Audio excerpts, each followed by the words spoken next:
রাজধানীর গুলশানে সাবেক এমপির বাসায় চাঁদাবাজির মামলায় বৈষম্য বিরোধী ছাত্র আন্দোলনের সম্মিলিত বেসরকারি বিশ্ববিদ্যালয়ের ভারপ্রাপ্ত আহ্বায়ক আব্দুর রাজ্জাক রিয়াদকে ফাঁসি দিয়েছেন আদালত। ঢাকার অতিরিক্ত chief metropolitan magistrate Mohammad Ziadur Rahman এই আদেশ দেন। রাজধানীর গুলশানে সমন্বয়ক পরিচয়ে সাবেক সংসদ সদস্য শাম্মী আহমেদের বাসায় ৫০ লাখ টাকা চাঁদাবাজির অভিযোগে বৈষম্য বিরোধী ছাত্র আন্দোলনের নেতাসহ গ্রেফতার ৪ জনের ৭ দিনের রিমান্ড দিয়েছেন আদালত। চাঁদাবাজির অভিযোগে বৈষম্য বিরোধী ছাত্র আন্দোলনের সম্মিলিত বেসরকারি বিশ্ববিদ্যালয়ের ভারপ্রাপ্ত আহ্বায়ক আব্দুর রাজ্জাক রিয়াদ সহ ৫ জন পুলিশের হাতে আটকের ঘটনায় দেশজুড়ে তোলপাড় শুরু হয়েছে। সামনে আসতে শুরু করেছে সমন্বয়ক পরিচয় তাদের নানা প্রতারণার তথ্য। বৈষম্য বিরোধী ছাত্র আন্দোলনের সমন্বয়ক আব্দুর রাজ্জাক বিন সুলাইমান রিয়াদ বাবা গ্রামে রিকশা চালিয়ে উপার্জন করলেও সন্তানের টার্গেট আওয়ামী লীগ সরকারের সাবেক এমপি মন্ত্রীদের কাছে চাঁদাবাজি করে কোটি টাকা আয়ের। কোনো চাকরি বা ব্যবসা না করলেও গত ৬ মাসে রিয়াদ গ্রামে একটি নতুন বাড়ি করেছেন। অনেকেই বলছেন ঢাকার গুলশানেও তার প্লট আছে, রয়েছে দামি বাইকও। তবে এই টাকার আয়ের উৎস কোথায় তা নিয়েও প্রশ্ন তুলেছেন স্থানীয়রা। রক্ষকই যদি বক্ষক হয়ে ওঠে তাহলে এদেশের সাধারণ মানুষের আশ্রয় কোথায়? কারণ এদেশের সকল ছাত্র জনতাকে সাথে নিয়ে বৈষম্য বিরোধিতায় সমন্বয়করা দীর্ঘ ১৬ বছরের ফ্যাসিস্ট জনকে এদেশ ছাড়া করেছেন এবং এদেশে আগামীতে বৈষম্যহীন রাষ্ট্র গড়া এক ঘোষণা দিয়েছিলেন। আজ তারাই কিনা এদেশের সাধারণ মানুষের কাছ থেকে অবৈধভাবে কোটি কোটি টাকা চাঁদাবাজি করে নিচ্ছে এবং ইতিমধ্যেই বৈষম্য বিরোধিতা সমন্বয়ক রিয়াদ নামে সে কোটি টাকা চাঁদাবাজি করতে গিয়ে হাতে নাতে ধরা পড়েছেন। আমার খেয়ালে বলবো, এরকম সমন্বয়কদেরকে যেখানে হাতে নাতে ধরা হয় সেখানেই মেরে ফেলা উচিত। কারণ তাদেরকে যদি মারা হয় এদের থেকেই আরও সমন্বয়ক বলতে অন্য কেউ হলেও শিক্ষা নেবেন এবং এরকম চাঁদাবাজদের বাংলাদেশে বেঁচে থাকার অধিকার নাই। এই সমন্বয়ক রিয়াদ সে রিমান্ডে খুবই চালচন্ন কিছু তথ্য দিয়েছেন এবং তিনি দায় স্বীকার দিয়েছেন। এই কারণেই তার নিজের ফাঁসি তিনি নিজেই দাবি করেছেন। সেই কারণেই ইতিমধ্যে তার ফাঁসি হতে চলেছে। সে বিষয়ে দেখেছেন ভিডিও শুরুতে কিছু অংশ, এবার দেখবেন সম্পূর্ণ ভিডিওদের বিস্তারিত। তার আগে ভিডিও অন করে যারা সাবস্ক্রাইব করেছেন তাদেরকে ধন্যবাদ, আর যারা এখনও সাবস্ক্রাইব করেন নাই তাদের কাছে অনুরোধ সাবস্ক্রাইব করে পাশে থাকা বেল আইকনটি বাজিয়ে দেবেন। তো দর্শক চলুন এবার আমরা দেখব যে এই বৈষম্য বিরোধিতা সমন্বয়ক রিয়াদ সে ইতিমধ্যেই কোটি টাকা চাঁদাবাজি করতে গিয়ে হাতে নাতে ধরা পড়েছেন এবং সে খুবই চালচন্ন কিছু তথ্য দিয়েছেন যা আপনারা শুনলে ইতিমধ্যেই অবাক হয়ে যাবেন। এর পূর্বে একটু দেখব যে এই বৈষম্য বিরোধিতা সমন্বয়ক রিয়াদ নামে সে এই চাঁদাবাজির কায়েম কিভাবে করেছিলেন এবং তার অপকর্মের কিছু চিত্র। এই বিষয়টা দেখে তারপর ওই বিষয়টা দেখব। ধৈর্য ধরে একটা লাইক দিয়ে সম্পূর্ণ ভিডিও না টেনে দেখতে থাকুন। বৈষম্য বিরোধী ছাত্র আন্দোলনের সমন্বয়ক আব্দুর রাজ্জাক বিন সুলাইমান রিয়াদ বাবা গ্রামে রিকশা চালিয়ে উপার্জন করলেও সন্তানের টার্গেট আওয়ামী লীগ সরকারের সাবেক এমপি মন্ত্রীদের কাছে চাঁদাবাজি করে কোটি টাকা আয়ের। রিয়াদের গ্রামের বাড়ি নোয়াখালীর সেনবাগ উপজেলার নবীপুরে। বাবা রিকশা চালক আবু রায়হান, সন্তান ঢাকায় একটি বেসরকারি বিশ্ববিদ্যালয়ে ভর্তি হয়। পরে বৈষম্য বিরোধী ছাত্র আন্দোলনে অংশ নেয়। আন্দোলনের নেতাদের সঙ্গে গড়ে তোলে সুসম্পর্ক। এরপর আর ফিরে তাকাতে হয়নি তাকে। এমনকি নিজের চাঁদাবাজি পাকাপোক্ত করতে বিভিন্ন রাজনৈতিক দলের নেতাদের সঙ্গে ছবি তুলতেন রিয়াদ। কোনো চাকরি বা ব্যবসা না করলেও গত ৬ মাসে রিয়াদ গ্রামে একটি নতুন বাড়ি করেছেন।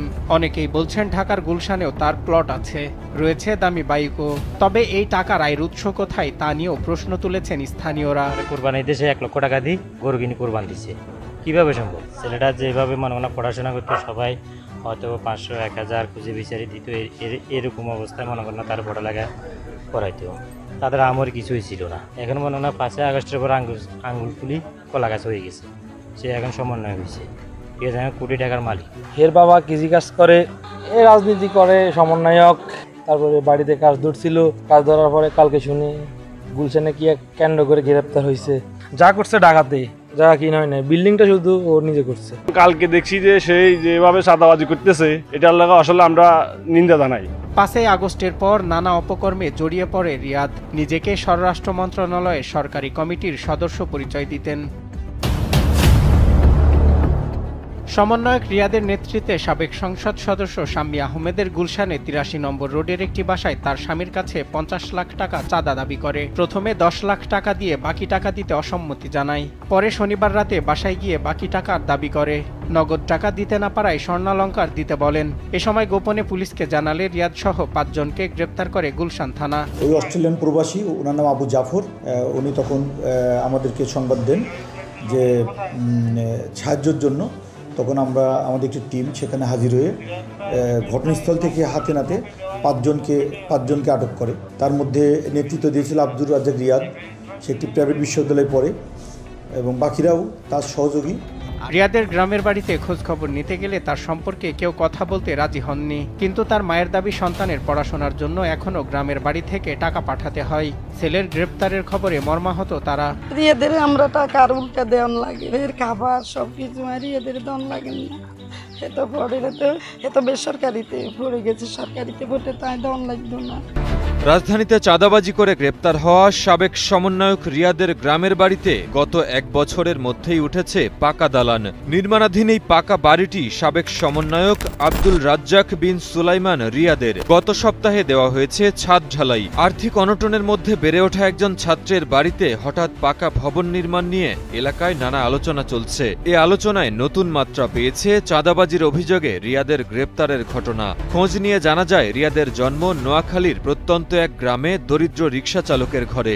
যদিও আজ তাদের বাড়িতে গেলে সেই দারিদ্র্য আর চোখে পড়বে না। নতুন বাংলাদেশে রিয়াদ যেন হাতে পেয়েছে আলাদিনের চেরাগ। দুই জামাই মিলে আর রিয়াদ মিলে আমরা মনে করেন প্রায় ৫০ বছরের মতো কোরবানি দেওয়ার কোনো মনে করেন। আবার এতে নিজেরা ইয়া করি, জামাইরা কয় যে হাতের মান সম্মান আছে, আওলাদ বরাদ করিয়া হইল কোরবানি। তো গরু একটা ছুটি লইছি ৫৫,০০০-৫৬,০০০ টাকা লই, দুই জামাই আর আমরা মিলি। এলাকাবাসী জানায় রিয়াদের দাদাও ছিলেন শ্রমজীবী, অসচ্ছল। ৫ আগস্ট গণ অভ্যুত্থানের পর হঠাৎ বদলে যায় পরিবারটি। ছেলে সমন্বয়ক হয় ৫০ বছর পর দিয়েছেন কোরবানি। ভাঙাচোরা ঘরের জায়গায় উঠছে পাকা বাড়ি। অবৈধ টাকা ছাড়া কোন রকমের বিল্ডিং করা সম্ভব। রিক্সা চালাই দৈনিক ৭০০-৮০০ টাকা রুজি করি, ফ্যামিলি চালাইতে পড়তে ব্যাপার। এই রিক্সা চালায় কিভাবে চালায় কি করে, নিশ্চয়ই অন্য কোনো অকারণের সাথে জড়িত আছে। এ কারণে এই বিশ্ববিদ্যালয় পরের বিল্ডিংও দিতেছে। রিক্সা চালায় দিন আনি দিন খেতে কষ্ট হয়ে যায়। বিশ্ববিদ্যালয়ে কি করি লেখাপড়া করি, ওগুলা চাঁদাবাজি করতেছে, না হলে কি করতেছে। ওরা খাইছে, এখন আইনের আওতায় যাবে। রিয়াদের গ্রামের বাড়িতে গিয়ে দেখা যায় পাকা ভবনের নির্মাণ কাজ চলছে। তবে ছেলের চাঁদাবাজির খবরে তারাও মর্মাহত। আওলাদ করছি, এখান থেকে কিস্তি লিখছি, মনে করেন দাপে লই, মনে করেন ২.৫ মাস ৩ মাস এভাবে একটু করে আমি কাজ করতে। ঘর ভাঙ্গা ৩ মাসের মতো মনে করেন উঠেছি। এখন মনে করেন এই পর্যন্ত করছি। আর উপরে কোনো মনে করেন যে কাজকর্ম করি নেই, মনে করেন এরকম ইয়াটিও দিই। এখন মনে করেন যেগুলো আছে এগুলার কাজ করা রিয়াদে কিছু অল্প স্বল্প দিয়েছি। আমি মনে করেন মেস্তুরি খরচ দিয়েছি, নিজে মালটা কিনছি, মনে করেন নিজের ঘরের জন্য বাজার সাদারা করছি। সমন্বয়কের নাম দিছে, না আগে তো আমাদের তো নিকো টাকা দিয়ে ওদের তুন খুঁজি বিচারি আনি ওদের মানুষ গেছি কইসাই বাপের দুঃখ কোনো একটা এক নিবে। পুলিশ রিয়াদকে গ্রেপ্তারের পর সংগঠনের পদ থেকে তাকে বহিষ্কার করা হয়েছে। চাঁদাবাজির ঘটনা প্রকাশ পেলে এলাকাতেও আলোচনা শুরু হয়। যেই ছাত্র জনতার নেতৃত্বে দেশ স্বৈরাচার মুক্ত হয়ে নতুন সম্ভাবনা দেখায়, তাদেরই একজন রিয়াদের এমন কাণ্ড মানুষকে আহত করেছে। বিচার চাইছেন তারাও। যে রিয়াদের কথা আমরা আজকে সকাল থেকে শুনতেছি, এই ছেলের বাপে রিক্সা চালায়। ৫ তারিখের আগ পর্যন্ত তাদের টিনের ঘর ছিল। ৫ তারিখের পরে চাঁদাবাজি করে এখন বিল্ডিং এর কাজ ধরতেছে, আপনারা দেখতেই পাচ্ছেন। আমাদের নোয়াখালীর একটা সুনাম, নোয়াখালী বাংলাদেশের মধ্যে সর্বোচ্চ ধনী জেলা। আর উনি নোয়াখালী শানবাগের ছেলে হয়ে উনি কিভাবে এভাবে ছাদাবাজি করতে পারলো, এটা আমরা মেনে নিতে পারি না। ওনাকে প্রশাসনের আওতায় আনা হোক। সাধারণ পরিবার থেকে উঠে আসা সমন্বয়ক পরিচয়ে চাঁদাবাজি করে অঢেল সম্পত্তির মালিক বনে যাওয়া এমন আরো রিয়াদ সমাজের আড়ালে লুকিয়ে আছে কিনা প্রশাসনকে তা খুঁজে বের করে তাদের দৃষ্টান্তমূলক শাস্তির দাবি জানান সাধারণ মানুষ। চাঁদাবাজির অভিযোগে বৈষম্য বিরোধী ছাত্র আন্দোলনের সম্মিলিত বেসরকারি বিশ্ববিদ্যালয়ের ভারপ্রাপ্ত আহ্বায়ক আব্দুর রাজ্জাক রিয়াদ সহ ৫ জন পুলিশের হাতে আটকের ঘটনায় দেশজুড়ে তোলপাড় শুরু হয়েছে। সামনে আসতে শুরু করেছে সমন্বয়ক পরিচয়ে তাদের নানা প্রতারণার তথ্য। এমন অবস্থায় সমন্বয়ক রিয়াদ সম্পর্কে চাঞ্চল্যকর ধন্যবাদ এতক্ষণ সাথে থাকার জন্য। প্রিয় দর্শক শ্রোতারা, এরকম নিত্য নতুন আপডেট নিউজ পেতে আমাদের সাথে থাকবেন এবং আজকের ভিডিও এই পর্যন্ত। নতুন কোনো ভিডিও কথা হবে নতুন কোনো বিষয় নিয়ে, ততক্ষণ ভালো থাকবেন, সাথে থাকবেন। আসসালামু আলাইকুম, আল্লাহ হাফেজ।